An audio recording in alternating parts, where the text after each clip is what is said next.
Mga buhay ay tunay nga maging daluyan ng mga walang hanggang papuri, daluyan ng mga pananalangin sapagkat ang bahay ng Diyos ay bahay ng pananalangin, bahay ng pagpupuri at ang bahay ng Diyos ay tayo.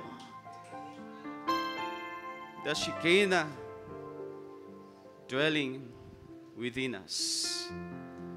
At walang ibang gagawin ang kaluwalhatian ng Diyos na nanahan sa atin, kundi gawin ang kanyang kalooban sa ating mga buhay. Kaya ngayon, sa magabing ito ay kalooban niya ang nasunod.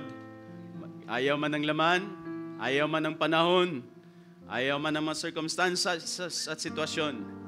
Subalit tayo'y narito sapagkat ito ang kalooban ng isang nananahan sa atin, mga kapatid.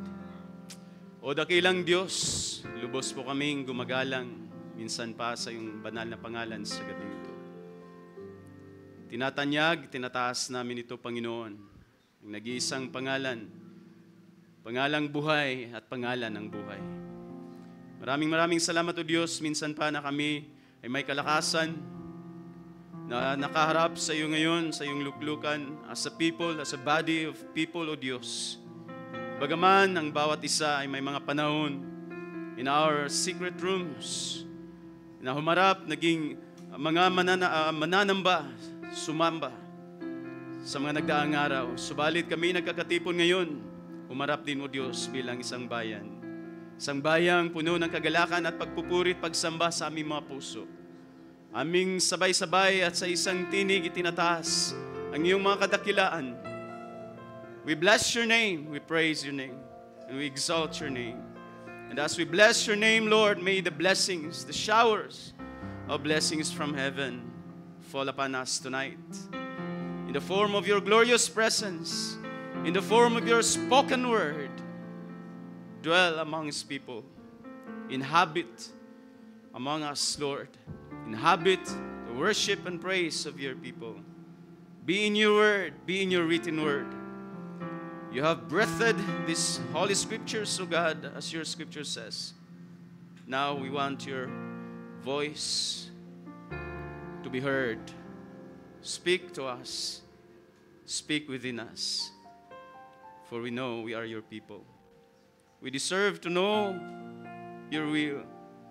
We deserve to know your voice. It's the longing that our hearts always desires. Speak to us, O Lord. Speak to us. Bless your people tonight. I ask it in the name of our Lord Jesus Christ. Amen and amen.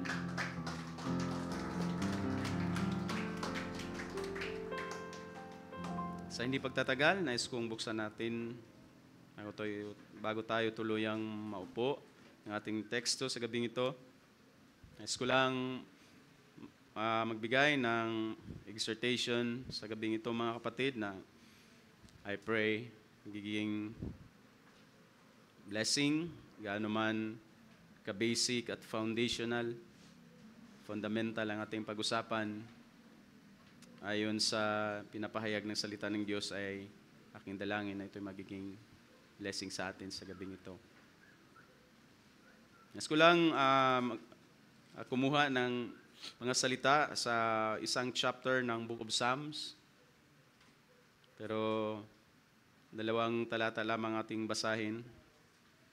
Sa Aklat ng Mga Awit, Kapitulo 116, Chapter 116, buong chapter, but we will just read verse 5 and verse 12. Precious words, ancient words. So verse 5 ng Psalm 116, gracious is the Lord and righteous. Yes, our God is compassionate. Amen. In verse 12, what shall I repay to the Lord for all his benefits toward me? Kami sa amen. Maaari po tayong makaupo. Dakilang Diyos, ikaw magpala sa iyong mga mahal na salita. Purihin ka. Isang magpagpalang gabi sa lahat. Una sa mga wala dito at nasa ating FB Live, mga taga-subaybay, overseas and local, taga-NLH man or hindi, ay isang mapagpalang gabi sa inyong lahat. Salamat at nakasama kayo namin sa gabing ito sa prayer service every Wednesday. At kagaya ng pananawagan ng ating MC kanina, huwag nating walain ang prayer. Itinuro sa atin just recently, God moves, tama ba yun? When faith acts. Hindi natin pinapagalaw ang kamay ng Diyos by merely praying. Prayer ay kina-qualify na it moves God. Itinuro sa atin ang ating mga dalangin at panalangin ay magpapagalaw lamang sa Diyos if ang ating dalangin is, Our Father who art in heaven, hallowed be thy name, thy kingdom come, thy will be done on earth as it is in heaven. So, pinupuri natin ng Diyos sa ating mga dalangin, sinasamba, and then ang ating mga dalangin ay, of course, dapat naayon sa sakdal na kalooban ng Diyos. Diyan, mapapa-oo ang Diyos. Kaya nga sabi ng banal na kasulatan, ang lahat ng mga pangako ng Diyos na pwede nating hilingin in prayer are yes and amen in Christ Jesus sa 2 Corinthians chapter 1. All the promises of God in Christ are yes and amen. So in prayer, get the will of the Lord, get His promises, base our prayers upon those, and I believe God will move. Yan ang itinuro sa atin lately lang. So sa atin na nandito ay isang mapagpalang gabi sa ating lahat. Kumusta ang bawat isa mga kapatid? Nasa mabuti namang kalagayan? Amen. Purihin ang Panginoon. At keyword natin sa gabing ito ang word na pasasalamat mula pa sa mga awit at sa mga nagpapatotoo. Tunay na isang napakainam na bagay ang magpasalamat sa Panginoon. Because actually tonight, yan ang isang basic at fundamental na bagay ang aking i-exhort sa inyo sa bayan ng Diyos. At pinamagatan ko itong cultivating the attitude of gratitude. Before that, ay meron lang konting announcement. Ang ating March 10 na fellowship ay canceled. At yun ay sa kadahilan ng sa last week ng March, sa Holy Week ay fellowship sa Southern Leyte. Pati na rin Leyte, probably, ng Kananga Church ay siguradong pupunta. So, ang Southern Leyte churches, Pinamunuan, Bontoc, Anahawan, of course, Visayas, Mindanao, and Luzon ay pupunta. At yun, may mga manggagawa, may mga pastors na busy. At ang mga paghanda, of course, ay kumbaga doon muna sa Southern Leyte. So, ang ating March 10 na CCT Fellowship ay canceled muna at matuloy ito ngayong June, second quarterly fellowship. CCT pa rin at purihin ang Panginoon dahil hindi naman ma-forfeit ang ating pang-advance doon or pang-booking fee at magagamit pa rin naman sa June. So, ayun mga kapatid, yun ang update sa ating March 10 fellowship. At purihin ang Panginoon sa mga bagay na yan. Wala man ang ating first quarterly joint fellowship, ay may mga fellowship naman mga kapatid. At katatapos lang this February ang na may ilang mga kapatiran din pumunta sa Masbate. And then if aware din kayo, sa church ni Pastor Abraham Sakayan sa Tabuelan, Cebu ay nakapunta sila Pastor Joel at Pastor Elizar ng Tambungan Church. So, and then coming March, ang pinaka-big fellowship, sabi nating joint fellowship na pangmalayuan at pangmaramihan din ay sa Southern Leyte, Anahawan, Southern Leyte. So, probably, sabihin nating nag-give way ang mga paghanda ng ating mga manggagawa na pupunta sa fellowship na yun. At canceled muna ang ating March 10. Okay? So, yung mga paghanda natin sa transpo at sa registrations ay tuloy na lang natin ang paghanda, pag-iipon coming June. Okay? So, purihin ang Panginoon. At sa ministry class ay resume na bukas. Sa mga estudyante ng ministry class, resume na bukas ng gabi. Sa bahay pa rin ng ating pastor. So far ay wala namang announcement pa. So, babalik na tayo sa ating pag-usapan. Nais ko lang magbigay ulit ng exhortation sa gabing ito sa isang simpleng paksa. At alam ko naman na binubusog tayo palagi ng meaty na salita ng Diyos every Sunday morning and Sunday afternoon. So, nais ko lang magpapainom ng tubig mula sa salita ng Diyos. Baka naman sa sobrang meat, every Sunday ay makalimot tayong uminom ng tubig, baka mabulon. Kaya sa Wednesday ay inisip kong more on exhortational na pagbabahagi ng salita ng Panginoon.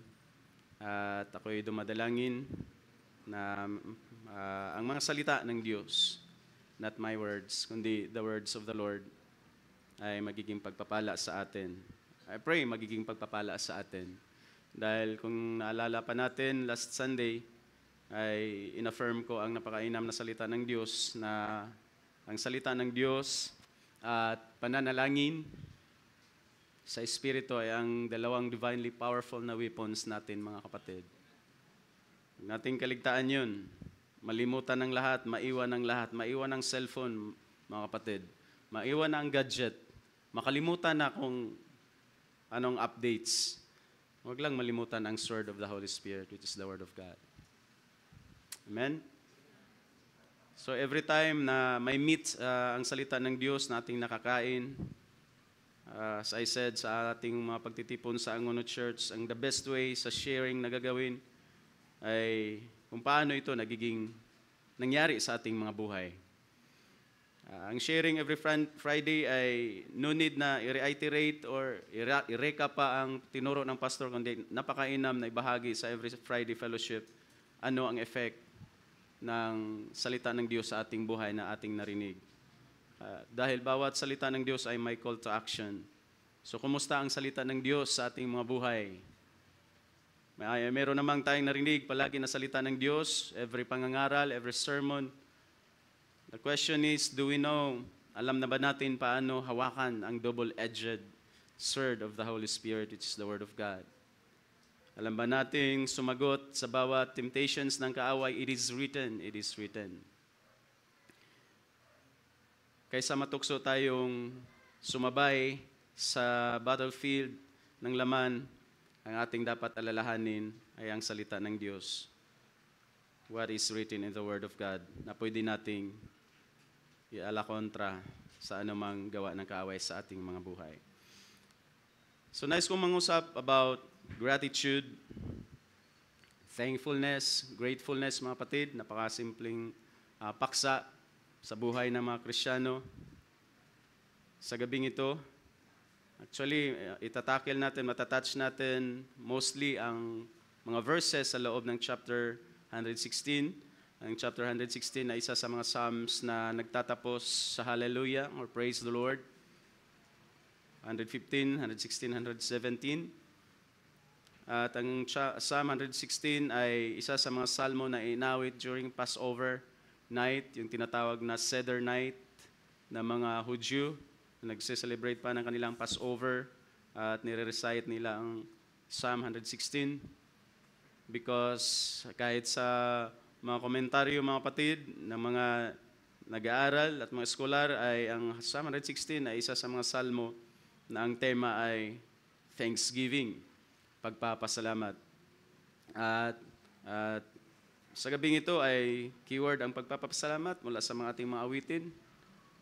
At keyword sa ating mga awit at patutuo Sa service natin sa gabing ito ang pasasalamat, I believe yun ang laman ng ating mga puso ng bawat isa kahit hindi nakatayo sa gabing ito. Amen? Nag-umapaw pa ba ang bawat isa sa gratitude, mga kapatid? Alam niyo, ang thankfulness ay hindi naman exclusive sa mga Kristiyano. Hindi exclusive sa mga mananampalataya ang pagiging mapagpasalamat. Meron kayong mga kapitbahay na napaka-sweet magpasalamat every time nagawan sila ng kabutihan. Kahit friend, kahit stranger. Stranger na minsan makasalamuha mo and you've done a good thing to them. Napakabilis agad ang salamat po. Maraming salamat. Thank you so much. So don't be mistaken na ang pagiging thankful at grateful, mga kapatid, ang attitude of gratitude ay nakocultivate lamang ng mga hindi mananampalataya. The only thing and the only problem is ang kanilang pagpapasalamat ay na-misplace. Sa Romans chapter 1, sabi ng Apostol Pablo, kilala nila, na-recognize nila ang Diyos. They knew God, they recognized God, but they didn't glorify Him and thank Him as the true God. So may mga taong marunong magpasalamat. Hindi lang ikaw ang marunong magpasalamat. At hindi lang hindi lang ang mga Kristiyano ang mapagpasalamat. Kahit nung ikay hindi pa siguro mananampalataya, kung hindi ka bastos, hindi tayo bastos, hindi naman siguro tayo makalimot na magpasalamat. A simple word of thanks. Kahit naman ang mga pamilyang hindi mananampalataya sa ating Panginoon, sa kanilang mga tahanan, maaring nagbago man at moderno na ang henerasyon ngayon, pero nandoon pa rin ang pagtuturo ng basic sa pagiging grateful sa anumang bagay na natatanggap, anumang bagay na nagawa sa iyong mabuti. Ang automatic response at ang itinuturo natin basic sa isang family ay ang pagiging grateful. Subalit kagandahan sa atin na tayo nagiging mga mananampalataya na at nakaranas ng mga bagay na tinatawag ng banal na kasulatan ngayon sa ating talata na benefits mula sa Diyos, mula sa Panginoon, ay na-channel ang ating mga thanksgiving, ating mga pasasalamat sa tama at hindi na na-misplace. Natuto tayong i-address ang ating mga pagpapasalamat sa tunay na Diyos. Iyon ang sinabi ni Pablo na ang mga unregenerate, mga unbelievers at mga reprobate, instead na i-glorify nila ang tunay na Diyos, dahil sabi nga, na-recognize nila by general revelation sa langit at lupa na creation ng Diyos. Nakilala nila ang Diyos, His eternal attributes, pero hindi sila sumamba sa Diyos at nagpasalamat sa tunay na Diyos. Instead, na rechannel, na misplace, kanino? Sa mga gawa-gawa nilang images ng tao, four-footed beings or beasts sa langit at sa lupa. At ang tawag ng banal na kasulatan is idolatry. Nais kong sa gabing ito ay ang mga pagpapasalamat, ang attitude of gratitude ng mga taong may relasyon sa ating Panginoon. I will say, of course, ang salmista ay believer ng Diyos. If we will say na ito ay psalm ni King David, din siya ay praiser, worshipper sa ating Diyos, sa tunay na Diyos ni Yahweh. Itong kanyang mga dalangin, bago nagiging awit ay naging isang panalangin. So isang panalangin ng isang mananampalataya sa Diyos, sa isang may relasyon sa Diyos. At kahit sa pagsisimula ng chapter na ito, ay makikita natin ang malalim na relasyon ng Diyos ng salmista. At ang sabi niya, kung titingnan mo, i-flash lang sandali, sa verse 1, the first 4 words ng unang talata sa chapter na ito is, I love the Lord. If you have, wala pa dito sa ating screen, pero kung nandiyan, nakita nyo sa inyong Bible, I love the Lord. Nakita nyo ba sa inyong mga Biblia, mga kapatid? So verse 1, I love the Lord. So ang tema ng kabanatang ito mga kapatid about gratitude, about thanksgiving, ay nagmumula sa isang mananampalataya at isang taong may relasyon sa Diyos. At hindi lang mababaw, kundi malalim na relasyon sa Diyos sapagkat ang relasyong mahal mo ang Panginoon, mahal mo ang Diyos, ay nangyari lamang sa isang miraculous na kapamaraanan. Or else, ang mga pasasalamat ng mga tao ay bunga lamang sa kanilang pagiging human. Sa humanity pa rin naman ay makikita pa rin naman natin ang mga gratefulness at gratitude ng mga tao. Pero sa gabing ito ay ang attitude ng pagpapasalamat ay isang pagpapahayag, isang declaration ng isang umiibig sa Diyos. Nagmumula sa isang mahal ang Panginoon. Mahal ba natin ang Panginoon, mga kapatid? Do you love the Lord?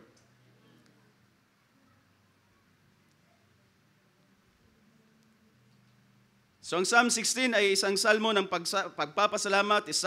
It is a psalm of thanksgiving and gratitude. Ang all-sufficient, amazing na biyaya ng Diyos ang central na tema sa Psalm 116. Napakainam dahil sa buhay natin ay sabihin kong dalawa lang ang option mga kapatid. Either ikaw ay grateful or ungrateful. Sa bawat araw at napakainam dahil ang nilalatag, binabahagi, pinapahayag ng salmista ay karanasan, personalmente, at pwede tayong makakita at makakuha ng ating mga karanasan ayon sa kanyang mga sinusulat na nagiging mga talata sa banal na kasulatan ng Psalm 116. Pero kung ating babasahin, ay makakarelate tayo sa mga bagay na ito.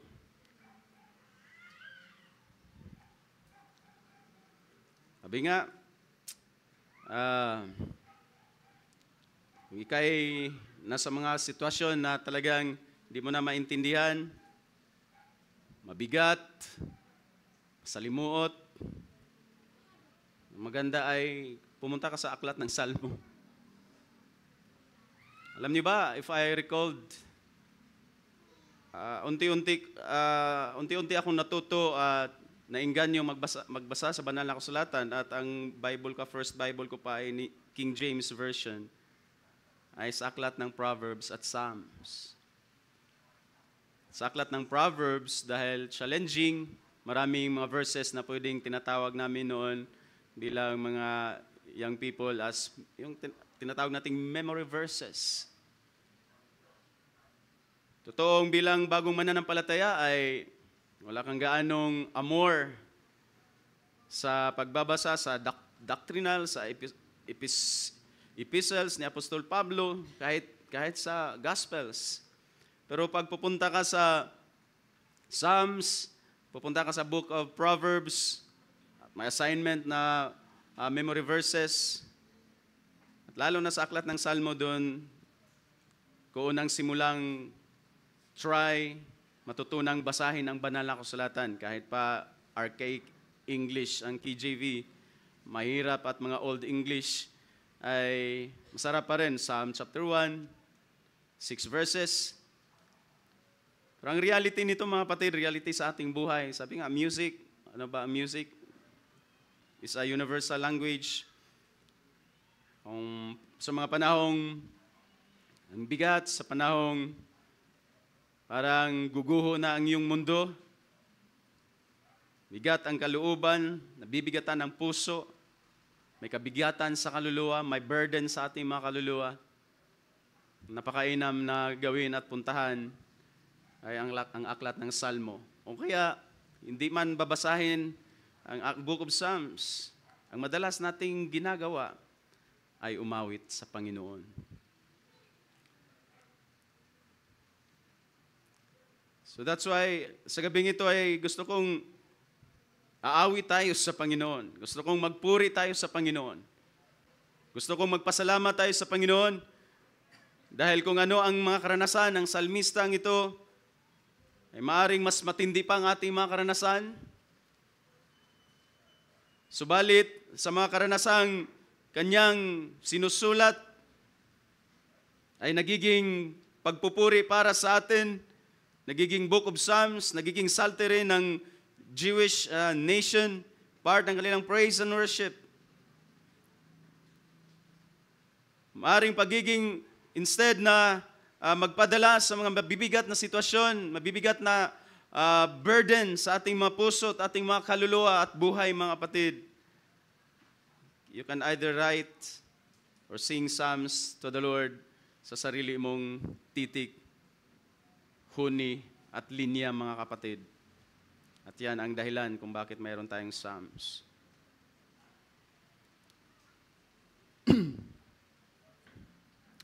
Kung hindi natin makultivate ang attitude ng pagiging mapagpasalamat,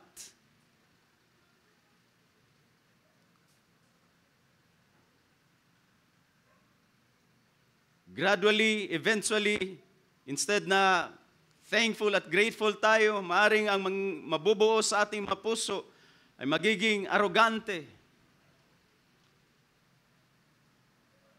Nagdidiman ng mga bagay na hindi naman, wala naman tayong karapatan. Pero kung ang ating mga puso, ang ating mga buhay, ang ating mga attitude ay grateful, lalo na sa mga bagay na natanggap natin, as I said, dahil ang salmista ay nagpahayag na mahal niya ang Panginoon.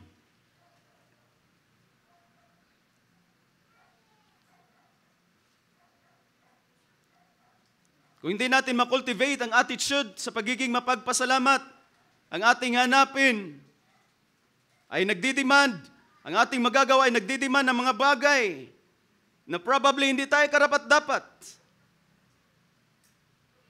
Pero ang katotohanan, mga kapatid, mas higit pa tayong pinagpala kaysa nadideserve natin. Niwala ba kayo noon, mga kapatid? At kung ang ginawa ng Diyos ay ibibigay sa atin that which we deserve, bago pa siya dumating sa ating mga buhay, maaaring wala na tayo sa mundong ibabaw. And yet the truth and the fact is, we are more blessed than we deserve.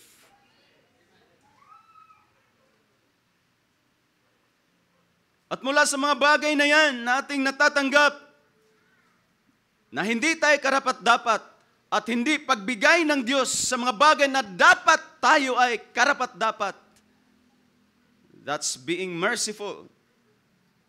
Pagiging gracious niya ay ang pagbigay sa mga things, favor that we don't deserve. Pero ang pagiging merciful niya ay ang hindi pagbigay sa atin sa mga bagay na tayo ay nararapat, like judgment and condemnation. That's why, kung titingnan natin ang ating mga buhay, we are more blessed than I deserve. I am more blessed than I deserve. Yan ang sigaw yan ang eulogia ni Apostol Pablo. Blessed be the God and Father of our Lord Jesus Christ, who has blessed us with every spiritual blessings in the heavenlies in Christ Jesus. You are more blessed beyond measure than you think you deserve. So dapat yung mga bagay na yan ay magiging pundasyon ng attitude of gratitude. Kung hindi pa na-cultivate at kung na-cultivate na, ay dapat palaging nag-uumapaw sa isang umiibig sa ating Panginoon. At napaka-interesting, inuna niya ni King David, I love the Lord. Of course, scriptures are God-breathed. Ibig sabihin, mula sa inspirasyon ni King David from the Spirit, ay naisulat, and God breathed that line. I believe, very taliwas, mga kapatid, sa maraming declarations, maraming confessions or professions ng maraming Kristiyano, mahal kita, Panginoon. but from very superficial. Pag tayo ba'y umaawit sa Panginoon, mahal na mahal kita, Panginoon. I love you, Lord. Sa first line ng the goodness of God, I love you, Lord. Breathed, God breathed, Spirit breathed ba yun, mga kapatid? Every time we express na mahal mo ang Panginoon. Ang first line, ang first four words ng Psalm 106, I believe, God breathed, because that's part of the scripture na. Pero it doesn't mean na pag tayo'y sumambit, umawit, mahal kita, Panginoon, ito'y walang buhay. Because ang Espiritu Santo na nasa atin, yun ang nag-udyok sa atin upang sabihing, mahal kita, Panginoon. Yan ang umaawit, yan ang nagpupuri, yan ang mga nagbibitaw ng talatang, mahal kita, Panginoon, na puno rin ng buhay ng Espiritu Santo. Dahil mahal mo nga ang Panginoon, kapatid. Amen? Or else, superficials ang ating mga pagbabanggit ng mahal kita, Panginoon. Sabi nga ng ating propeta, hindi ako singer, pero every time I will hum the melody of Amazing Grace. Dahil hindi siya talaga singer, nakagaya ng marami sa inyo.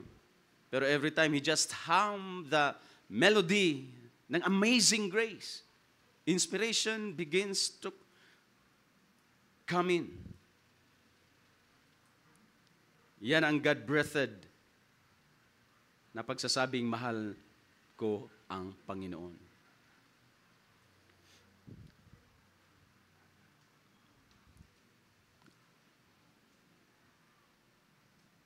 Lahat ng ating tinanggap na bagay, sabi sa James, as introduction mga kapatid, James 1:17, every good gift and every perfect gift is from above, coming down from the Father of lights, with whom nasa Kanya ay walang pag-iba o anino man ang pagbabago.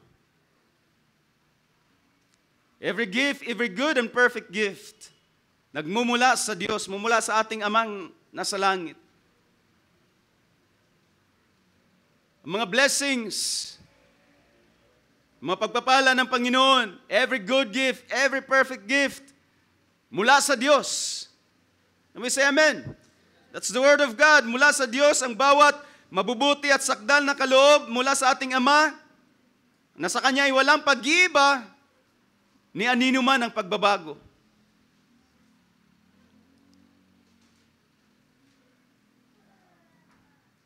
Kung ang unbelievers at unregenerate nga, kapatid, ay may mga attitude of gratitude pa rin, then how much more ang mga umiibig sa ating Panginoon.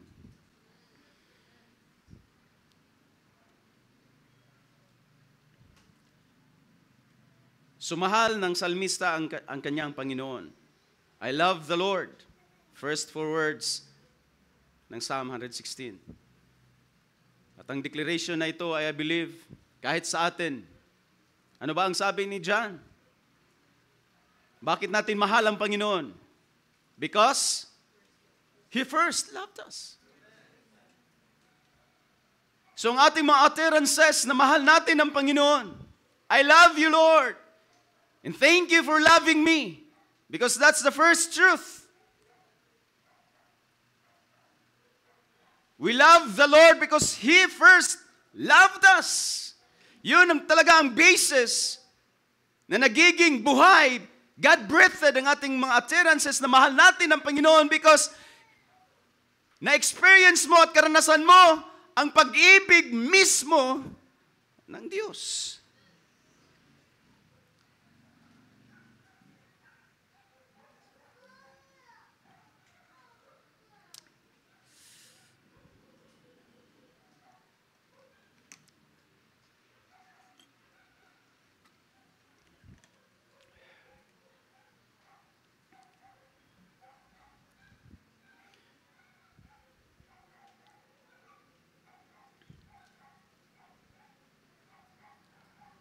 Wala na sigurong mas nagpapatamis pa kung sa ating mga utterances ng pagmamahal natin sa Panginoon, kundi ang karanasan din natin sa pagiging matamis ng pag-ibig ng Diyos sa ating mga buhay, mga kapatid. Kagaya lang yan sa pagiging forgiving.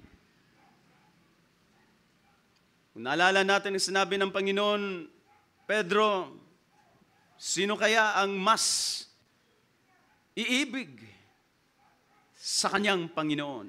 Yaong pinapatawad ng kakaunti o yaong pinapatawad ng marami? At ang isang disipulo ay sumagot, yaong pinapatawad ng marami, Panginoon. You answered correctly. Para sa atin, para sa akin, kagaya ng salmista, walang mas magpapatamis sa ating mga pagsisigaw, mga utterances na mahal natin ng Panginoon, kundi ang pagiging pagkamatamis din ng ating karanasan o naranasan sa pag-ibig ng Diyos, mga kapatid. Sabi nga ni Apostol Pablo sa 2 Corinthians 5, the love of Christ controls us.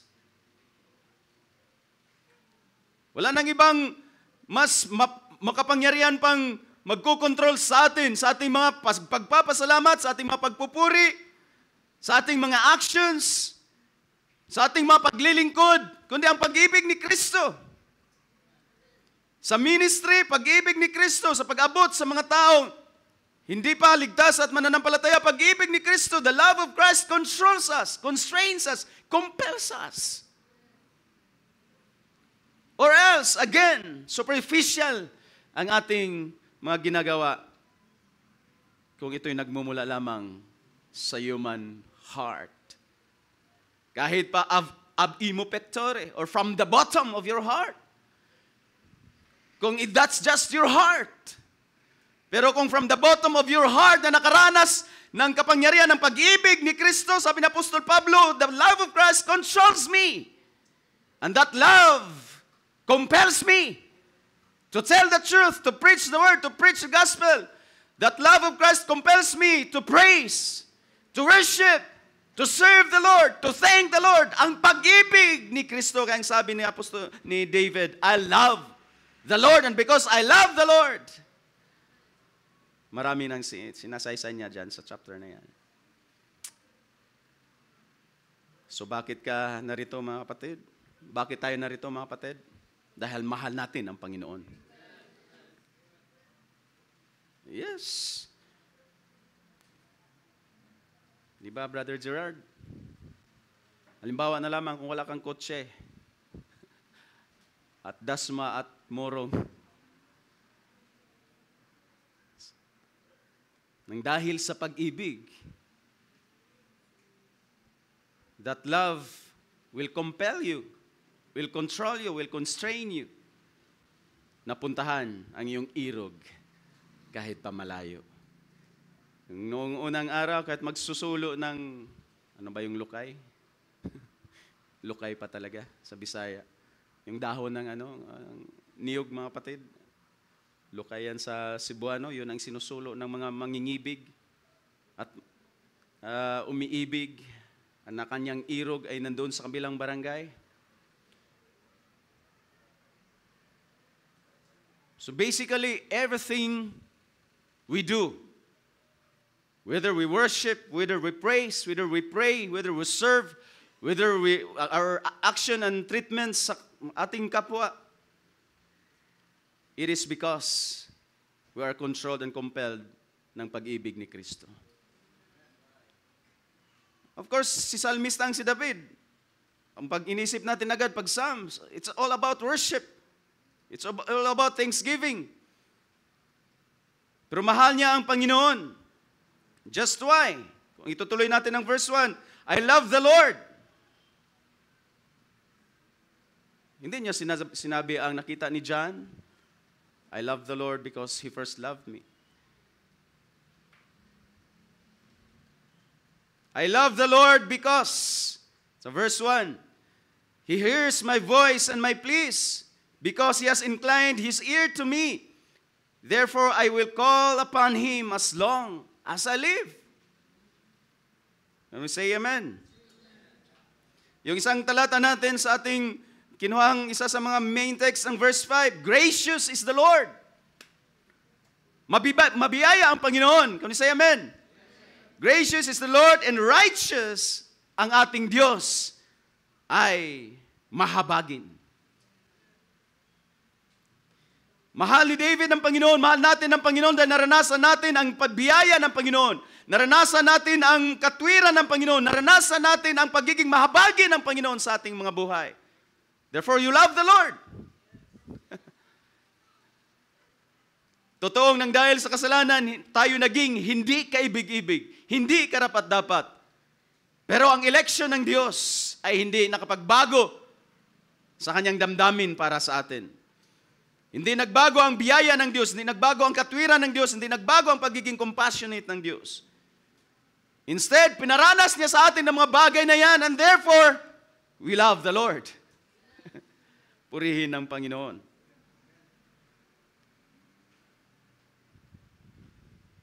So sa Psalm 116, nais kong ibigay itong mga ilang bagay. Bakit kailangan sa anong mga bagay tayo magpapasalamat, maging mapagpasalamat? Una, be grateful for God's deliverance. Si Psalmistang si David ay grateful sa deliverance na ginawa at naranasan niya mula sa Diyos. I love the Lord because He hears me and my voice and my pleas.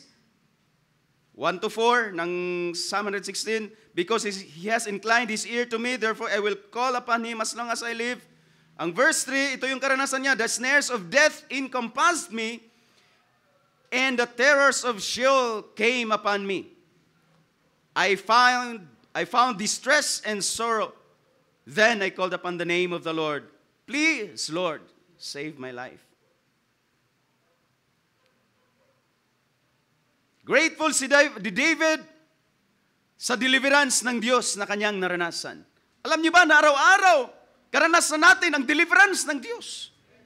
Pagtutubos, pag-iingat, pagliligtas ng Diyos. Don't tell me na ang mga nasa lansangan lang palagi ang inyong ipagpasalamat sa Diyos. Dahil kahit nakaupo ka, kahit nakatayo ka, kahit mapag-ingat ka sa buhay, pwedeng maaring daming mangyari. Karanasan natin na tayo'y ingatan ng Diyos. Karanasan natin sa araw-araw na iniligtas ng Diyos ang ating mga buhay. Wala nang ibang kasiyahan pa sa atin na at the end of the day, ang iyong anak nakauwi mula sa tahanan, mula sa paaralan na safe and sound. And you should be thanking God.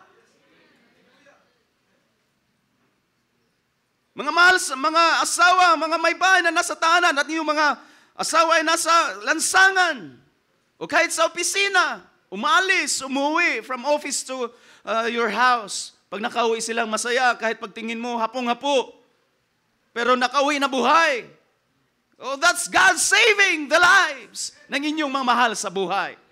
You should be thanking God. Umaapaw. Kung wala pang na-develop na attitude of gratitude, then you should start developing. Sabi nga nating pastor, one of the godly habits, ang pagiging mapagpasalamat sa Diyos. At kung you're already grateful, thankful, you have that attitude of gratitude sa Diyos, dapat nag-uumapaw. Every day, sabi ng ni David, alam niyo ba ang mga linyang ito, the snares of death encompassed me? Sabi ng original na lingwahe sa mga salita na yan, ang salita na yan ay nagsasabing, may idea na ang kamatayan, represented by Sheol, ay naghahanap sa mga tao. Death is searching for people, clutching after mankind, moving just for the purpose of wasting life. Yan yung lingwahe diyan sa the snares of death encompassed me. Kumbaga parang ang ceiling at ang floor ay magka-crash on you. Hindi crash landing on you, kundi ika-crash ka ng ceiling at floor. Yan ang description. The snares of death encompassed me, the terrors of Sheol come upon me, I found distress and sorrow.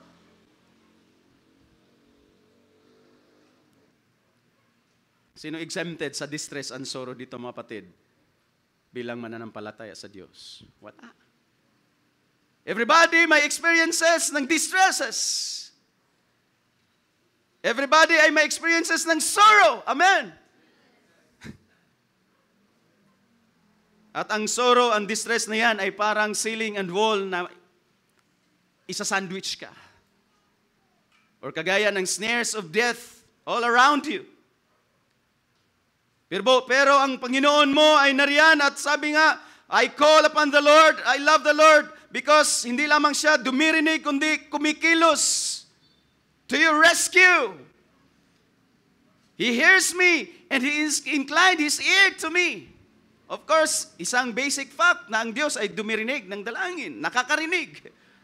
Nakakarinig. Pero is another truth also na hindi lang siya nakakarinig, kundi kumikilos at gumagawa ayon sa kanyang narinig.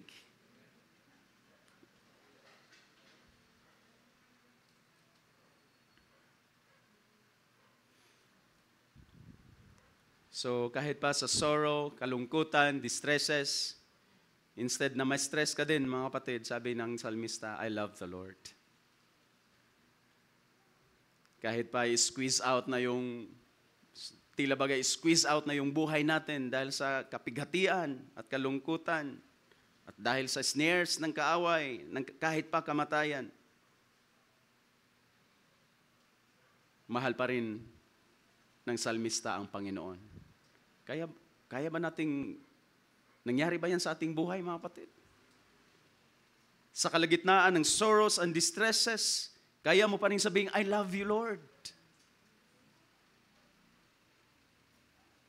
Kahit na isa-sandwich ka na, magkabilang panig, kaliwa, kanan, sa harap, sa likuran. At anong sabi doon sa chapter 15? Kahit pa ang kumbaga, last na enemy na darating na pwedeng mangyari sa iyo, at yun ay ang kamatayan. Pero ang ma-realize mo sa kamatayan ay ano? Precious. Precious pa rin. Nakikita mo ang gaya ng nakikita ng Diyos sa kamatayan ng kanyang mga banal at yun ay mahalaga. Yun na ang pinaka-last. Yun ang pinaka-ultimate probably among the distresses and sorrows ng buhay. At yun ay ang kamatayan. And yet, ang isang umiibig sa Diyos ay nakakakita sa kamatayan as precious also, kagaya ng perspective ng Diyos sa bagay na yan. Ano ang perspective ng Diyos sa bagay na yan, na kamatayan, na tinatawag natin kamatayan? Precious.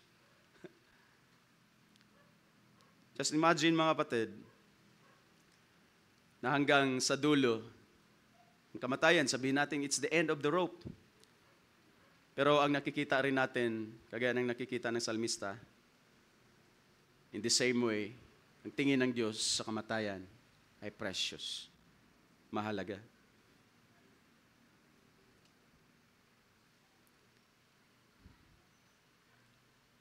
Sabi nga, wala namang exempted. Kagandahan lang sa ating mga mananampalataya ay kung paano natin, ano ang ating mga reactions at response. Paano tayo nag-respond sa distresses and sorrows, mga kapatid. Of course, dapat iba na. Amen? Kung may mga distresses at kalungkutan, noon, ngayon ay meron pa rin naman. Sabi nga ni David, distresses and sorrows, I've been found by distress. I found distress and sorrows. Sa kanyang pagiging salmista, praiser and worshiper sa Diyos. Pero meron siyang ibang reaction. Ganon din ang dapat ng mga umiibig sa Panginoon, ng mga mananampalataya. Ang kaibahan lang, mga kapatid, ng mga individuals na nakaranas ng distresses and sorrows at kahit pa sa bingit ng kamatayan, and the end, which is kahit pa ang kamatayan, ay ang ating reaction sa mga bagay na yan. What are we doing with pain, with distress and sorrows, at kahit sa ultima, na walang iba kundi ang kamatayan. Ano ang ating reaction? How do we react? Well, the reaction ng ating paksa, mga kapatid, is pasasalamat. Pasasalamat. Pag-ibig, inibig pa rin niya ang Panginoon. So thankful, be grateful to God's deliverance. Kung balikan natin ang verse 15, sabi niya, precious are the death. Precious is in the sight of the Lord is the death of His godly ones, of His saints. Kahit pa sa bagay na yan, mga kapatid, ay walang makapagpabawas sa kinang ng isang anak ng Diyos. Kahit pa sa kamatayan, ay walang makapagpabawas at walang makakanakaw sa victory ng mga anak ng Diyos. Do you agree, mga kapatid? Well, basahin natin ng 1 Corinthians 15:54 to 57. Yan ang pinakalas na pwedeng mangyari sa isang anak ng Diyos. Well, maaari ngayon at sa sandaling ito, you found distress and sorrow, burden, kabigatan, at maaring magnakunod pa tayo pag binabanggit ang kamatayan. Pero kahit sa kamatayan, mga kapatid, na sa tingin ng Diyos ay mahalaga, hindi tayo mananakawan ng tagumpay. Sabi ng 1 Corinthians 15:54 to 57, but when this perishable puts on the imperishable, and this mortal puts on immortality, then will come about the saying that is written, death has been swallowed up in victory. Where, O death, is your victory? Where, O death, is your sting? The sting of death is sin, and the power of sin is the law. Pero sabi ni Apostol Pablo, but thanks be to God who gives us the victory through our Lord Jesus Christ. Death is victory. And then sa sorrows pa lang at distresses na maaring dinadanas natin presently, ang tingin natin is the end of the world. Kahit pa ang kamatayan, mga kapatid, para sa mga nagmamahal sa Diyos, para sa mga mapagpasalamat sa Diyos, it's not the end of the world. In fact, hindi yun kalugihan at talunan, pagiging talunan, mga kapatid. Kahit ang kamatayan, ang sabi ni Apostol Pablo, where's your victory, O death? Na kahit sa kamatayan, verse 57, through the Lord Jesus Christ, ito ay pagtatagumpay. It's the last enemy ng mga mananampalataya. Pero kahit pa ang kamatayan na siyang last na kaaway ng isang anak ng Diyos, ay hindi kawalan, hindi kalugihan. Sabi nga na ipinangaral na sa atin ng ating pastor, it's no more a curse for the saints of God. Ganon, kahit ang kamatayan, kapatid, sa perspective ng Diyos ay mahalaga. Dapat umaayon ang ating perspective sa paningin din ng Diyos kahit sa bagay na yan. Dahil sa baba ng kamatayan, which is tinatawag na sorrows and distresses, di magaan din. Kung ang kamatayan nga ay victory din, ang sorrows and distresses, doon pa lang kaya mong sumigaw, Lord. Bahagi man ito ng buhay, ito ay hindi kabigatan para sa isang nagmamahal sa Diyos, mga kapatid. Yung sabi ng Panginoong Hesus kay Martha, I am the resurrection and the life. Sino mang sumampalataya sa akin, bagamat siya ay mamatay, ay mabubuhay, at ang bawat nabubuhay at sumasampalataya sa akin ay hindi mamamatay magpakailanman. Tanong ng Panginoon, pinaniwalaan mo ba ito, Martha? Ang pinakamasakit, ang pinakasukdulan sa pwedeng mangyari sa isang anak ng Diyos ay yan, ang tinatawag nating kamatayan. Pero para sa atin, hindi na pala yan curse. Yan ay blessing na. Sa paningin ng Diyos, yan ay mahalaga. Dapat sa atin, mga kapatid, kahit sa pagdating ng bagay na yan, kaya mo pa rin sabihin, Panginoon, you are the resurrection and the life. I still love you, Lord. First four words ng Psalm 116.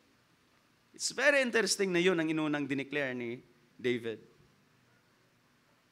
So how much more ang nasa ilalim ng kamatayan? Sorrows, distresses, problems, needs. Dapat alam mo na kung paano tayo mag-react sa mga bagay na yan. Dahil kahit sa kamatayan, ang reaction ni Apostol Pablo, O death, where is your sting?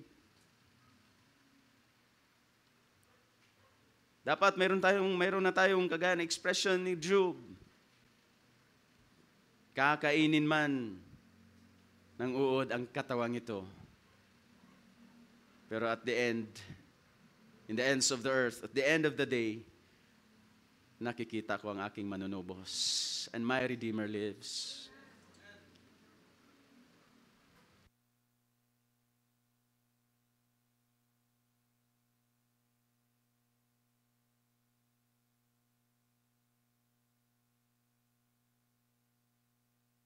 makapag-cultivate sa atin ng attitude of gratitude. Of course, totoo, kung pag-usapan natin ang kamatayan,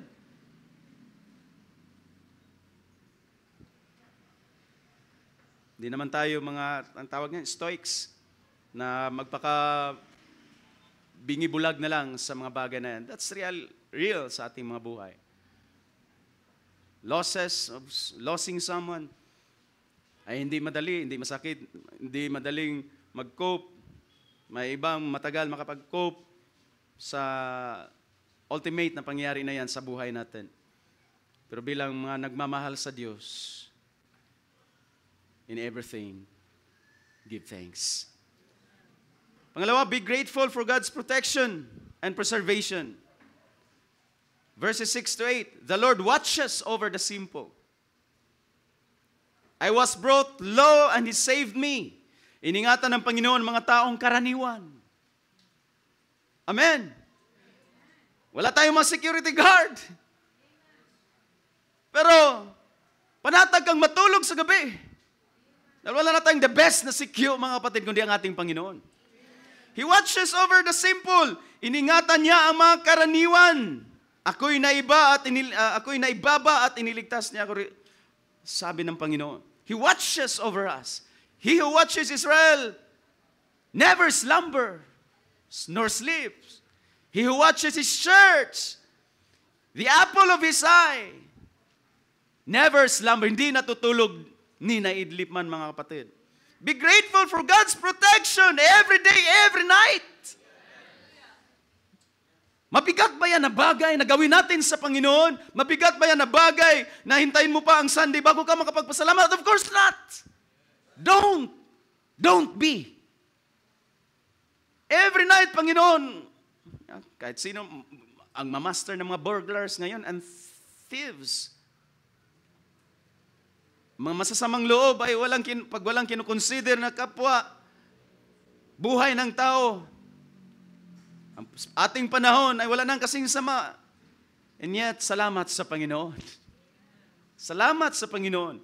Ang mga karaniwan na hindi makapagbakod ng ating mga tinutulugang mga tahanan, safety kinabukasan, gumising ka kinabukasan na masaya dahil iningatan tayo ng Panginoon, is it not worthy? Sa iyong pasalamat, kapatid.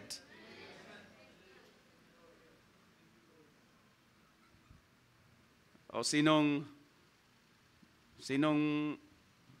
may bahay ditong nakatore ng like the Great Wall of China or the Great Wall of Jerusalem para hindi ma-penetrate, impregnable? Wala. Lahat sa atin ay pwedeng gawan ng kaaway na masasamang loob, pero salamat sa Panginoon. Be grateful for God's protection and preservation. Verse 7, sabi na, return to your rest, O my soul, for the Lord has dealt tingi-tingi with you. Of course not. Ang ating mabasa dyan, for the Lord has dealt bountifully with you.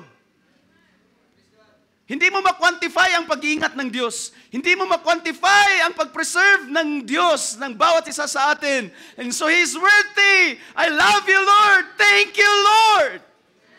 You preserve our lives. You preserve my household. Purihin ka, Panginoon. Salamat, Panginoon. Sabi ng psalmista, return to your rest. Who is your rest? Who is your protection? Who watches over you? The Lord. Your God. He who watches over you. He watches over our household. He is our rest. Return to your rest. Instead na ma-distress, ma-stress ka, go back to the Lord. Go to the Lord. And say to your soul, oh, Panginoon, we will sleep, but you are our rest.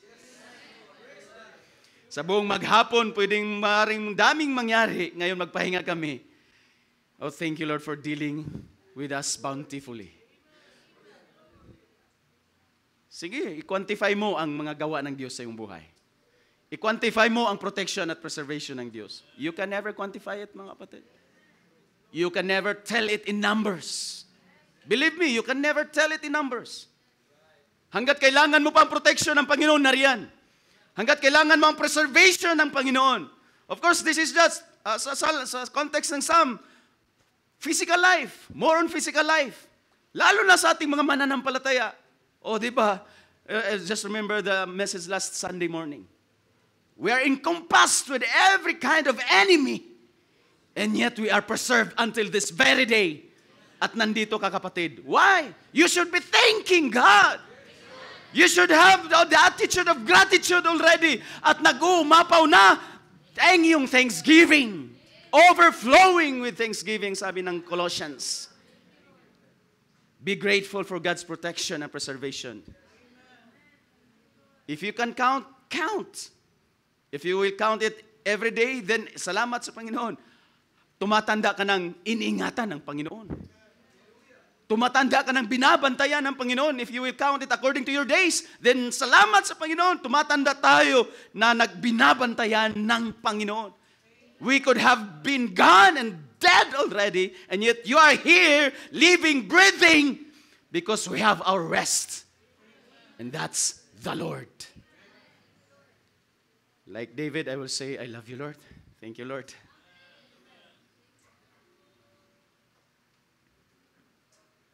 So simple, mga kapatid, and yet maybe we miss this very thing sa ating mga buhay. Minsan, mag-isip-isip pa tayo, ano ba ipagpasalamat ko?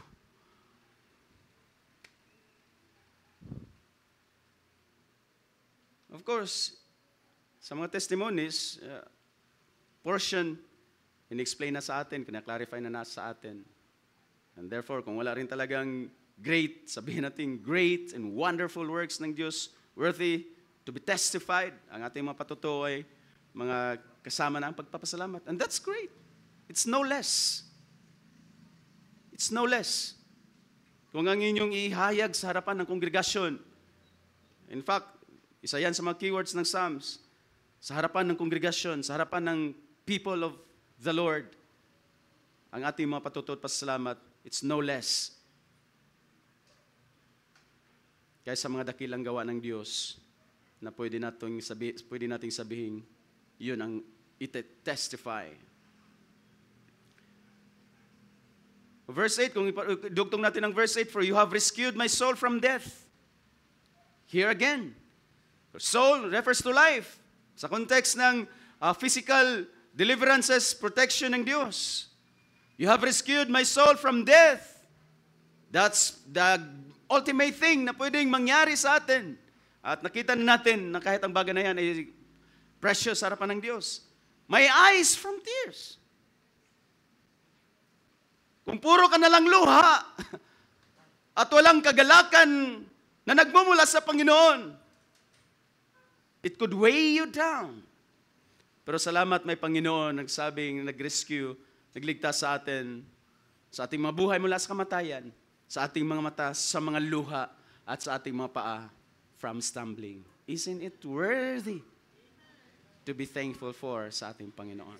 I would say amen and amen. I would say amen and amen. Dahil kung i-compare nga yan natin yan, kung may mga unregenerate na misplace ang kanilang thankfulness, thankful sila pero doon sa mga idols, how much more ang mga anak ng Diyos? We should be thankful to the living God who could protect, who could deliver, who could save, who could rescue your lives every day and every night. That's the verses here sa Psalm 116. Thank you, Lord. Pwede na akong mawalay finally and totally. Pero kagaya ng Israel, ang kanilang pagtalikod is not final. Why? Because there is a Lord who rescue us, who rescue our feet from stumbling. Pwede ka nang tumalikod, pwede ka nang huminto sa paglilingkod sa Panginoon, pero salamat sa Panginoon.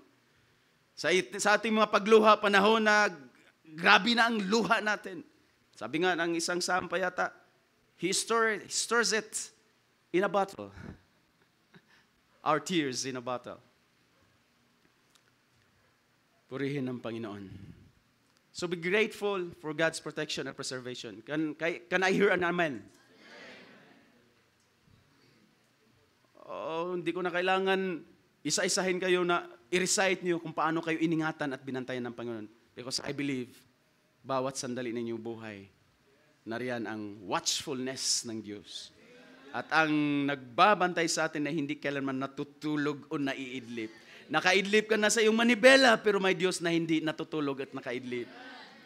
Hindi mo na nailak ang iyong doors ng iyong bahay, pero may Diyos na hindi natutulog at naidlip. Be grateful for God's protection and preservation. Then be grateful for God's trustworthiness. Verse 10, I believed when I said, I am greatly afflicted. Oh, I don't know kung sino sa atin ang makarelate na we are greatly afflicted. Verse 11, I said in my alarm, all people are liars. Para namang napaka-harsh na judgment or indictment ito na lahat ng tao ay liars. Pero alam niyo, interestingly, sa ibang version ay tinatawag niya na all people are unreliable. So, in a sense, balik sa Panginoon, ang salmista ay nagsasabing walang ibang mapagkatiwalaan all the time, kundi ang Diyos. We can fail. Somebody could fail you kahit every time pa. Well, puro ka na lang palpak eh. Pangako lang ka lang ng pangako. Hindi na ako makapagtitiwala sa iyo mga salita. But God, He is ever trustworthy. Can we say amen? Be grateful for God's trustworthiness. All people cannot be trusted all the time. Dahil ganun talaga, meron talaga tayong mga salita, mga pangako na napapako. Sabi nga, nagko-commit ka pero nalimutan mo, ay, sinabi ko ba yun? Pero in a sense, ang sabi ni David, the Lord, my Lord, is the ever trustworthy. Amen. Sa salita, sa pangako, walang ibang mapagkatiwalaan kundi ang Diyos. I don't say na every time nag-fail tayo, of course, that's human. Di naman ibig sabihin na wala nang mapagkatiwalaan dito at meron tayong mga pangako or commitment na hindi natutupad. Pero meron din talagang nag-fail. But God never fails for being trustworthy. So be grateful for God's trustworthiness. When all else fails and when everyone fails you, God never will, mga kapatid. Kung kaya't sa ibang mga talata ay ang mga pangako at confessions ng salmista, which sa gabing ito ay nais ko ring magiging confession natin. Because tayo rin ay mananampalataya. Sabi nga kanina, amen tayo'y nagmamahal sa Panginoon. So ano ang mga confessions ng isang mananampalataya, isang umiibig sa Panginoon? In a question form sa verse 12, what shall I repay to the Lord? So this is now a question for us. What shall I repay to the Lord for all His benefits to me? Can we pause for a few seconds? Panginoon, what shall I repay you for all your benefits to me? Sino mga beneficiaries dito? Taas ang kamay. Beneficiaries, hindi ng 4-piece, kundi ng ating Panginoon. Kanina, dealt bountifully, generously. Ngayon, sinabi niya, for all your benefits to me, what can I do? What can I render? What can I repay? Okay? Isa-isa tayo, para bukas na tayo matapos. Starting Brother Benjo. Joke lang. Verse 9, I shall walk before the Lord in the land of the living. Isa bang mabigat na bagay na i-require sa Panginoon, ibalik natin sa Panginoon na tayo lumakad sa harapan ng Panginoon ayon sa kanyang sakdal na kalooban? That's the number one thing na dapat natin gawin sa Panginoon. Tayo nakaranas ng pag-ibig ng Panginoon, tayo'y mananampalataya, tayo mga Kristiyano, tayo'y mga blessed beyond measure, dealt bountifully, generously by the Lord. Isa pang mabigat na bagay na lumakad tayo sa harapan ng Panginoon kung ano ang dapat at nararapat. Dapat lang, mga kapatid. We should walk before the Lord as believers, as Christians. Paano tayo lalakad? Ano ibig sabihin ng lakad, lumakad sa harapan ng Panginoon in a Christian definition? The way we live, the way tayo mamuhay bilang mga mananampalataya sa Diyos. That's walking with God bilang mga Kristiyano. So ano ang confession? Ano ang pwede nating sabihin balik sa Panginoon? For all His benefits to us. Walk before Him. Walk before Him. Let us live our lives as Christian. Sabi nga ng Galatians, walk in the Spirit. Walk with the Lord. Walk in love. Walk with wisdom. Yan ang ibig sabihin kung ano ang klaseng pamumuhay dapat meron tayo sa harapan ng Panginoon. At nararapat lang. Of course, hindi ito maintindihan ng mga taong hindi nakaranas ng biyaya, graciousness, ng righteousness, ng compassion ng Panginoon. Pero sa ating nakaranas ng generous at bountiful works, goodness ng Panginoon, lumakad tayo sa harapan ng Panginoon bilang mananampalataya. Let us walk before the Lord as Christians, as believers. Malawak na bagay kung elaborate natin, how should a Christian walk?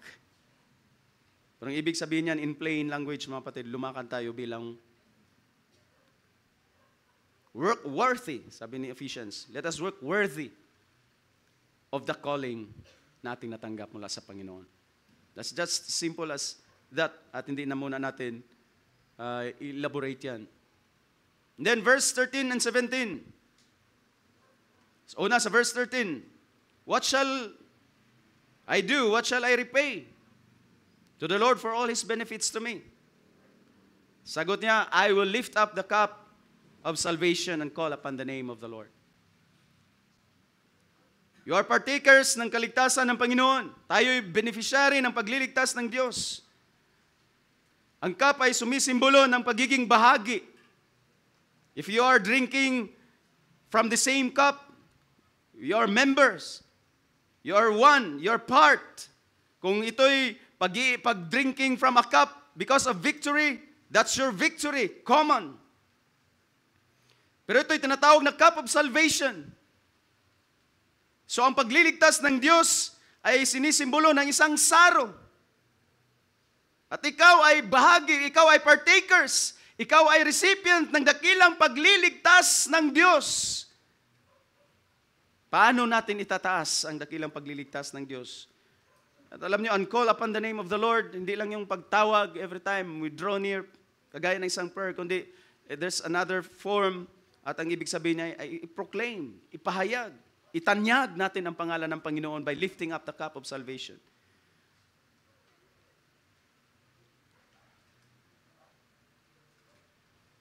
Paano ka nagiging bahagi? Paano tayo naging bahagi sa pagliligtas ng Diyos? Para masabi natin we can drink from that cup. We can lift that cup of salvation ng ating Panginoon. Dalhin mo na lang ang sarili mo, mga kapatid, bilang bahagi ng New Covenant. Sa pag-institute ng Panginoong Kristo Jesus sa New Covenant, ang sabi niya, take it, drink from it. Because this is the new covenant in my blood. Ang saro na ginamit ng Panginoon represents the new covenant.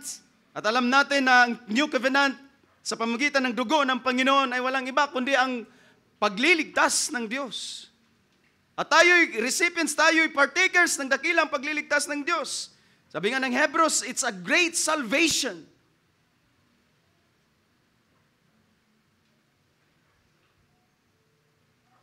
At ang kagandahan pa, mga kapatid, ang pinainom sa atin ay ang cup of salvation. Pero ang ininom ng Panginoon ay anong klaseng cup? Anong klaseng saro ang inimna ng Panginoon?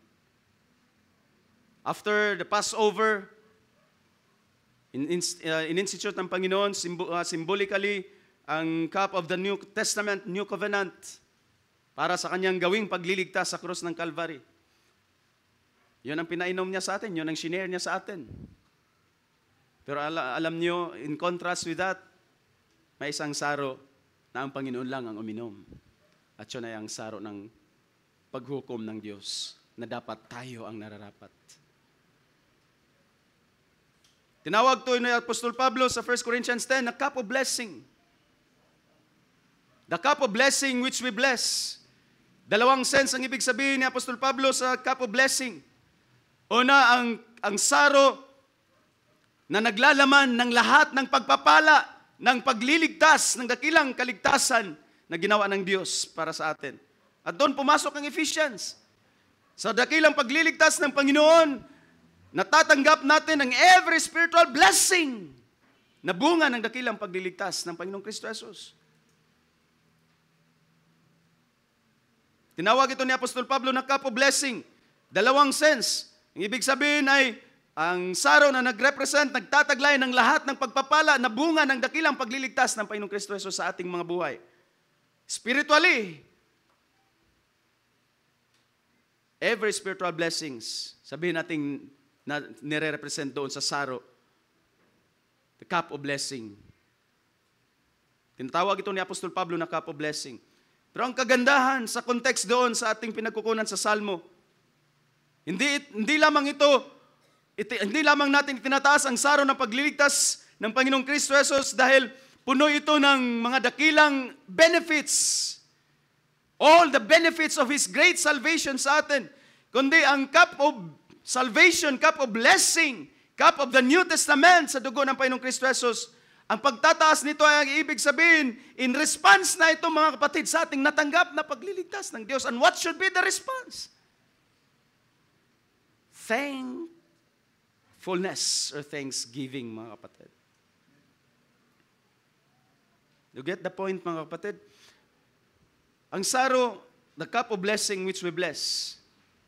Of course, sumisimbolo sa cup of salvation, sa cup of the New Testament, sa dugo ng Panginoong Kristo Jesus. At kasama doon ay napakaraming benefits.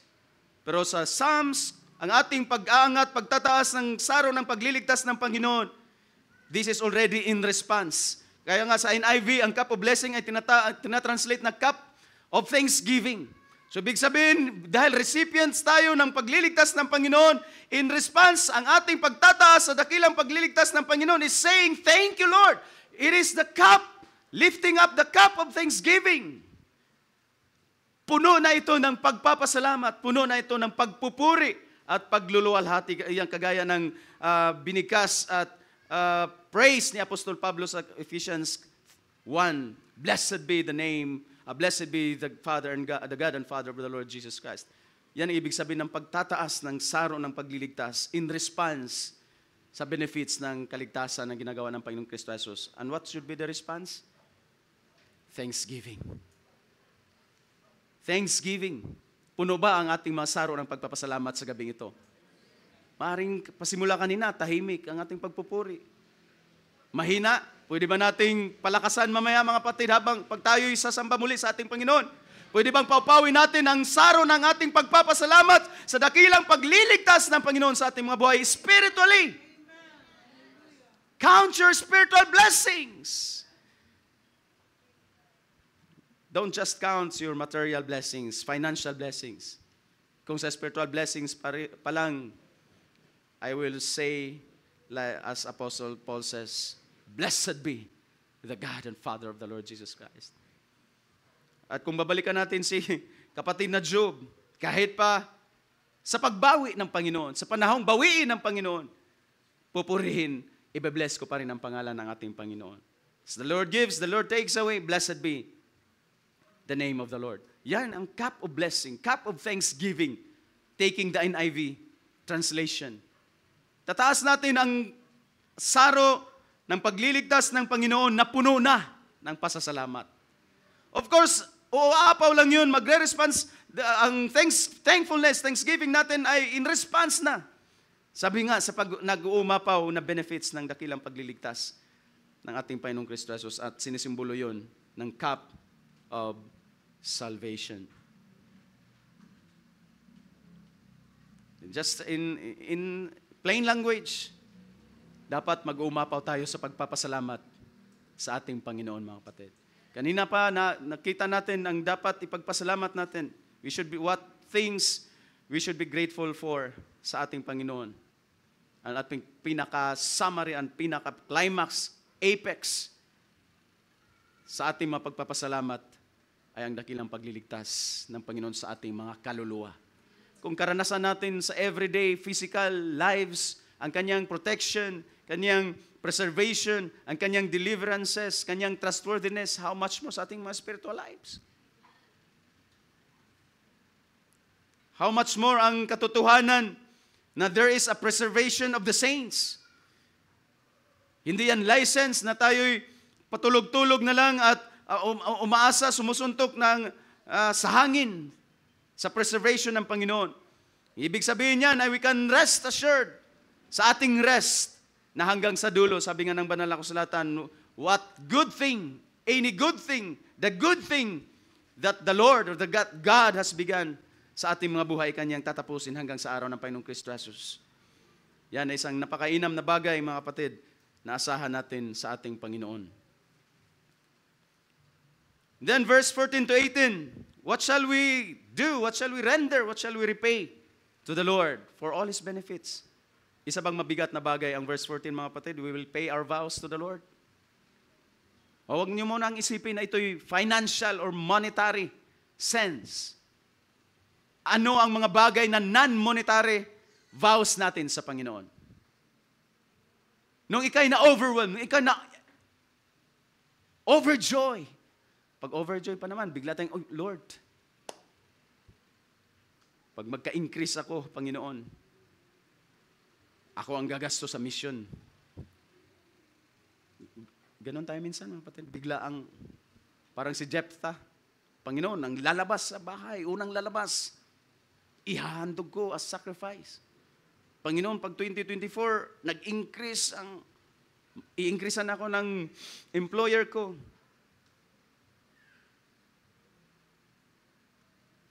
Meron tayong mga non-financial, non-monetary vows, mga kapatid. Sa Old Testament, as far as I've researched, walang require sa Old Testament na there is a command to give vows sa Diyos.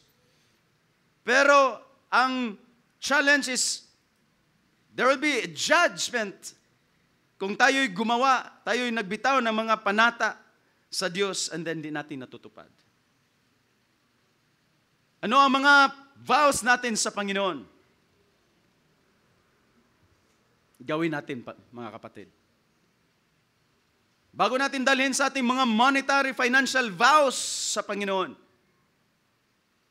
Ano yung nabitawan mong vow sa Panginoon na paglilingkod, pagtulong sa ministry, pag-alalay sa ministry, kahit in non-monetary way.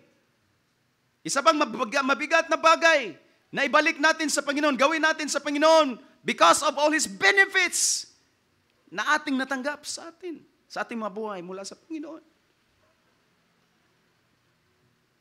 Isa bang mabigat na bagay ang pag-require ng Panginoon to pay our vows or to do our vows sa harapan ng Panginoon, mga kapatid, sa gabing ito? And then, dadalhin natin sa ating mga financial at monetary vows sa Panginoon. O may it be in the presence of all His people. Minsan, nahiya tayo kung dadalhin natin sa ating mga pledges, mga vows natin sa harapan ng Panginoon as a support sa ministry. Minsan, sabihan na lang natin, wag na lang sabihin sa congregation kung magkano yung pledge ni brother or ni sister. Sikreto na lang yan, sa kanya na lang yan at sa Panginoon or sa iyo na lang si treasurer at sa akin. Pero ang sabi ng Kuan, in paying our vows, in doing our vows sa harapan ng Panginoon, may it be in the presence of all His people. Hindi naman siguro masama na malaman kung magkano ang pledge, magkano ang vinavow mo sa ministry sa Panginoon.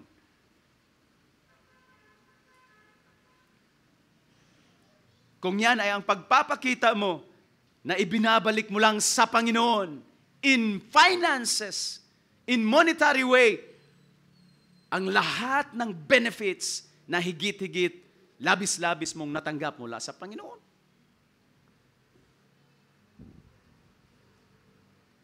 So yun ang pattern, yun ang, at inulit lang yun sa verse 18, I will pay my vows to the Lord. The same, halos the same na linya, made me in the presence of all His people. Yan ang pattern ng buhay ng salmista, ng isang mananampalataya na umiibig sa Panginoon. Una, of course, tumatanggap, nakakatanggap, lahat ng mga bagay na meron tayo ay tinanggap natin sa Panginoon. Yan ang mga rhetorical question ni Apostol Pablo. Kung ang lahat ng bagay na meron tayo ay tinatanggap lamang natin sa Panginoon. Ang saway niya is ganito, bakit tayo nag-aasta na tila baga hindi natin ito tinatanggap or tinanggap lamang mula sa Panginoon. So ang pattern is, we receive those benefits generously mula sa Diyos. Hiniling niya lang, itanyag mo ang pangalan ng Panginoon, ang kanyang pagliligtas. Gawin mo, bayaran mo, ibalik mo sa Panginoon ang iyong mga panata. Lumakad ka sa harapan ng Panginoon.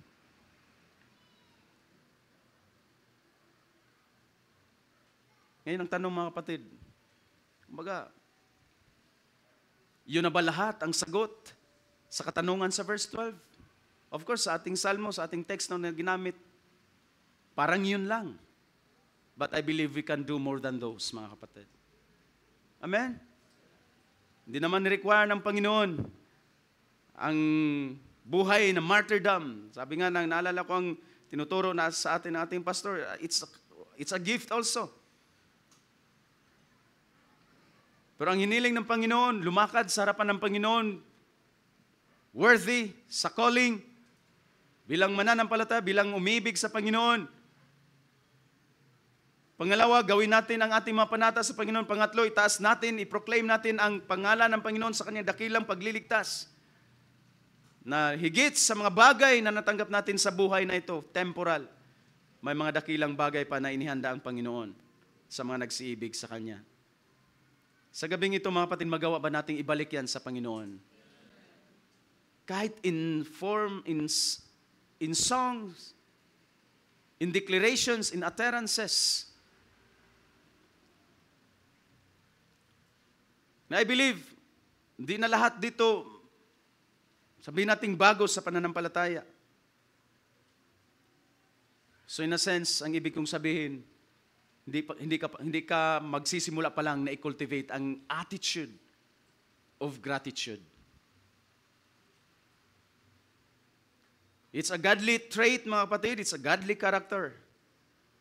Kaya ang panapos kong salita sa inyo sa gabing ito is magiging regular na habit nawa natin ang pag-express ng appreciation, ng pagpapasalamat, which will drive us to praise and worship the Lord our God. Turo nyo yan sa inyong mga tahanan. Turo natin yan sa ating mga anak. Teach our children to be thankful sa kakaunti o sa marami. Teach your children to be thankful in everything. To give thanks.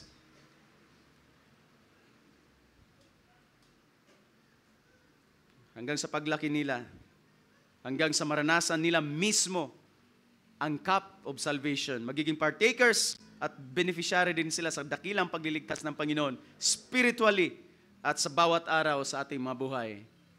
Ang response ay nag-uumapaw na pagpapasalamat sa Panginoon. Inanyahan kong bawat isa na magsitayo, mga kapatid. Let us pray.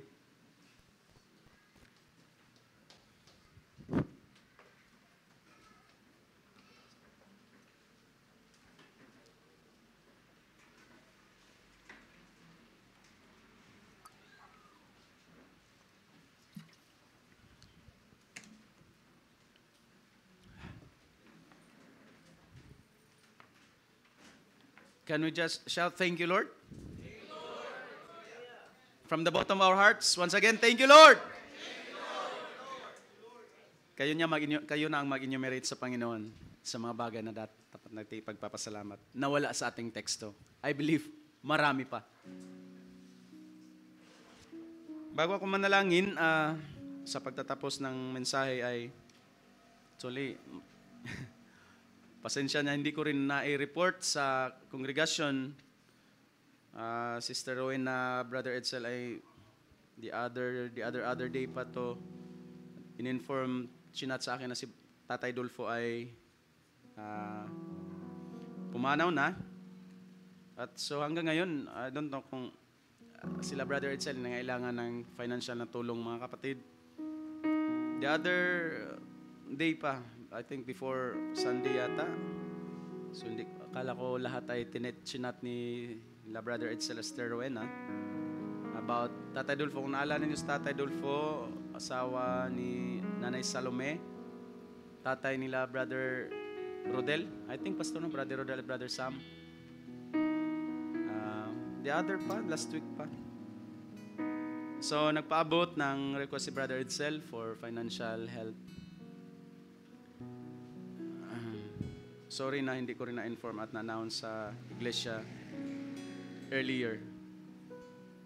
So, bago tayo magpuri sa Panginoon, nais kong magpasalamat sa Panginoon sa isang maigsing panalangin. Panginoon, maraming salamat. I believe, O Diyos, na sa aming mga puso, every time we thank you, every time nagpapasalamat kami, Panginoon, ito ay may kahulugan sa aming mga buhay, mga puso, sa aming mga labi. Sapagkat ako'y naniwala ng iyong bayan, ay pinagpala mo ng labis-labis. Pinagpala mo ng labis-labis spiritually, at hindi mo rin ipinagkait na kahit sa mga pang-araw-araw naming buhay, karanasan namin, generously, bountifully, ang iyong mga gawa, Panginoon. That's why every day we should be overflowing with thanksgiving. Forgive us every time we miss the opportunity to thank you. Forgive us every night na bago namin ipikit ang aming mga mata ay hindi kami nakapagpasalamat. Forgive us every time na may someone na nakagawa sa amin ng kabutihan. Tila baga napakabigat ng aming mga puso. Napakabigat ng aming mga labi na magbitaw ng pasalamat. Forgive us na we are ungrateful sa mga naglilingkod sa amin, mga katuwang at katulong sa aming mga buhay pananampalataya. Forgive us for not thanking every people, everyone. Forgive us for every situation na instead na kami ay magpapasalamat, kami ay nagmurmur, naggrumble. Because unthankfulness is a sin.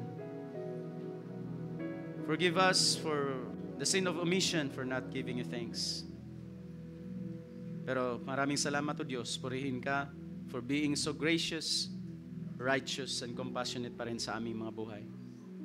We thank you, Lord, for these simple words from the song of your man, from the bottom of your heart, King David. Salamat sa kanyang mga karanasan na ibinahagi sa amin, and yet ang kanyang sigaw ay mga pagpapasalamat at malalim na pag-ibig sa iyo. Purihin ka, O Diyos, purihin ka. Pupurihin ka namin, Panginoon. Sa sandaling ito ay tinataas ko din sa Tatay Dulfo, Panginoon, at ang kanyang pamilyang naiwan, the bereaved family, Lord. Naway ang mga naipunlang, mga salita, ay magiging source ng kagalakan, pag-asa, ng kamatayan ng isang naglilingkod sa Diyos, ng isang banal, ay mahalaga sa iyong paningin. I pray also, Panginoon, bawat isa ay makibahagi sa kahilingan ng aming kapatid, Brother Edsel, sa gabing ito. We thank you, Lord, for everything. Kung ito lamang ang pinakamaliit na bagay naming masambitla, sabi, maraming salamat pa rin, Panginoon. Purihin ka sa tanging pangalan ng Panginoong Kristo Jesus. Amen. Bago ko ibalik sa ating MC, can we praise the Lord? Mari ba nating sambahin siya, mga kapatid? Lakasan niyo ba ang palakpak sa Panginoon? Kung ang palakpak na yan ay pasasalamat natin sa Panginoon, purihin ang Panginoon. Awitin natin the goodness of God. I love you, Lord. Mahal niyo ba ang Panginoon, kapatid? For your mercy never fails me all my days. Hallelujah! I've been held in your hand. Just thank you, Lord. Just thank the Lord. Until I lay my head, I will sing of the goodness of God. Sing the chorus. All my life, you have been faithful. He is ever trustworthy. Hallelujah. All my life you have been so good. Amen. In every breath that I am able. Hallelujah. I will sing of the goodness of God. Taas kundi sa C. I love your voice. Hallelujah. You're with me to the fire. Praise God. Darkest night. Hallelujah. You are close like no other. That is true. That is true. You as a father. I've known you as a friend. And I have lived in the goodness of God. Praise Him! Hallelujah! All my life you have been faithful. Kailan siya naging hindi? Never. All my life you have been so good. In every breath that I am able, oh, I will sing of the goodness. Sing the chorus again. All my life, all my life you have been faithful. Praise Him. Hallelujah. All my life you have been so good. Every breath that I am able. One more time, let's sing the chorus. Of the goodness of God. All my life, all my life you have been faithful. Yes, hallelujah.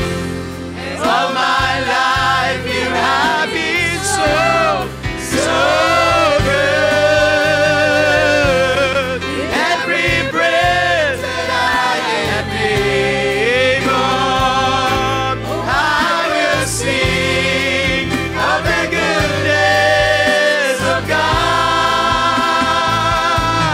I will sing of the goodness of God. I'm gonna sing of the goodness of God.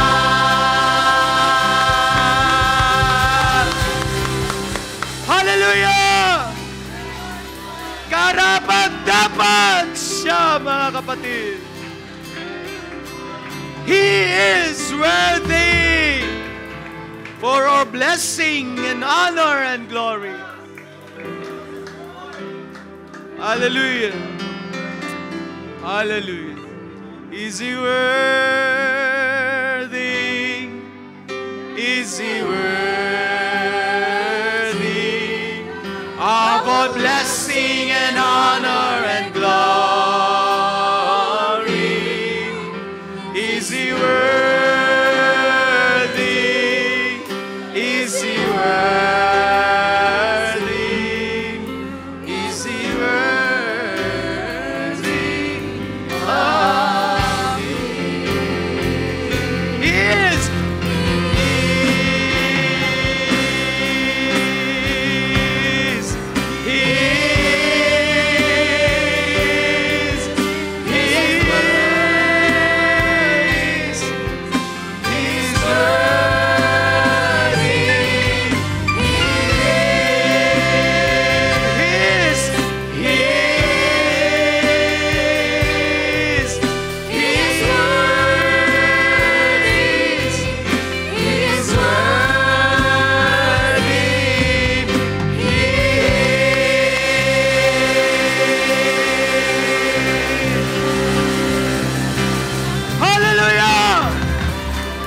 Hallelujah!